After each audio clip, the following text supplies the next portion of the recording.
মধ্যরাত থেকে পদ্মা মেঘনায় শুরু হচ্ছে সকল প্রকার মাছ আহরণে ২২ দিনের নিষেধাজ্ঞা। ইলিশের বিচরণ ও প্রজনন নিরাপদ করে উৎপাদন বাড়াতেই এই উদ্যোগ। এ সময় নিষিদ্ধ থাকবে ইলিশ শিকার, পরিবহন, বিপণন ও মজুত। নিষেধাজ্ঞার সময় সরকারি সহায়তার পরিমাণ বাড়ানোর দাবি জেলেদের।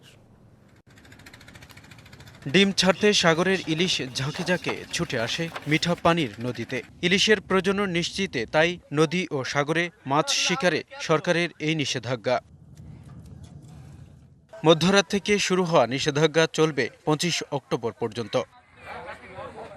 চাঁদপুরের মতলব উত্তর থেকে হাইমচর পর্যন্ত ৭০ কিলোমিটার এলাকা অভয়াশ্রম। নিষেধাজ্ঞার সময় বেকার বসে থাকেন অন্তত ৪৫,০০০ জেলে।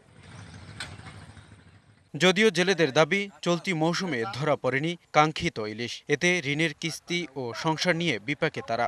আমরা এবার গাঙ্গ মাছ না পাওয়া নেই, অন্য কিস্তি শেষ হয় নাই, যেন আরো ৩-৪ মাস যাবি কিস্তি দিতে। ব্যাগ দিলে তো আর মানে না, তো আমরা মাইন নাই, নিজের কাজকর্ম করে কষ্ট হয়, খায় অথবা কিস্তি দিতে একটু সমস্যা হয়, দেনা করে কিস্তি চালাইতে হয়, এই সমস্যা।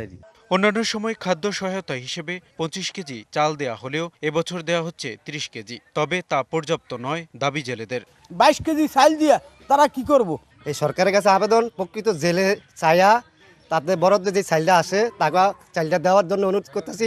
আপনার প্রিয় কাপড়ের যত্নে এলো এনজাইম সমৃদ্ধ Arik silver wash detergent powder ৫০০ গ্রাম মাত্র ৭০ টাকা। প্রিমার্ক।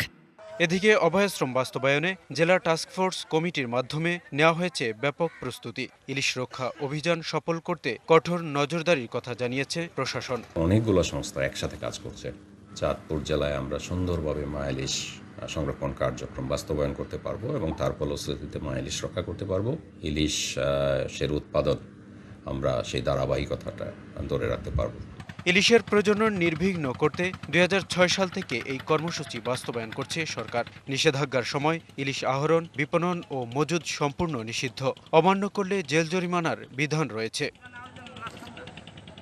DVC news desk.